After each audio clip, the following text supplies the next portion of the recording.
പക്ഷേ അതിൽ ഇപ്പോഴും ഞാൻ പറയുന്നു ഒനീലിൻ്റെ ഇഷ്യൂവിൽ മസ്താനിനെ ബ്ലെയിം ചെയ്യാൻ പറ്റില്ല. കാരണം ഒരു സ്ത്രീക്ക് ടച്ച് ആയത് അത് ഞാൻ വീഡിയോ ഞാനും കണ്ടതാണ്. ചിലപ്പോൾ അവർക്ക് അന്നേരം അങ്ങനെ ഫീൽ ചെയ്തതായിരിക്കും. പക്ഷെ ഒരിക്കൽ പോലും ആ സിറ്റുവേഷനിൽ ഞാൻ ഉണ്ടായിരുന്നു. മസ്താനി രാത്രി സംസാരിക്കുന്ന സമയത്ത് മസ്താനി ഒരിക്കൽ പോലും ഇത് കോണ്ടന്റിന് വേണ്ടിയാണെന്ന് എങ്ങും ചെയ്തിട്ടില്ല. ആൾക്ക് ഞാനും എന്നോട് ഇത് പറഞ്ഞപ്പോൾ ഞാൻ പറയുമ്പോൾ നമുക്ക് ഒനിലിനോട് ചോദിക്കാൻ പറയുമ്പോൾ മസ്താനി ഇങ്ങനെ കാലെ പിടിച്ചാടാ വേണ്ട ഇത് ഞാൻ പ്രൈവറ്റ് ആയിട്ട് ഞങ്ങളുടെ ഡ്രസ്സിംഗ് റൂമിൽ ഞങ്ങൾ മൈക്ക് യൂസ് ചെയ്തില്ല.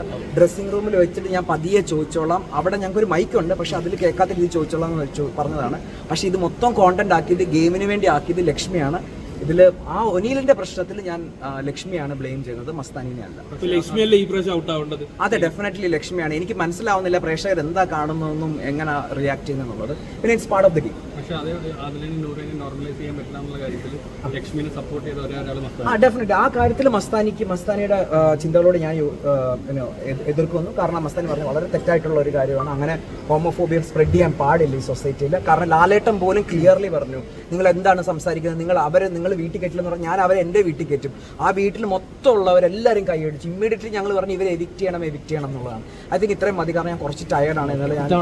ലാലേട്ടൻ പവറായപ്പോൾ കണ്ടസ്റ്റൻസ് ഭയങ്കര വീക്കായാലും തോന്നുന്നു.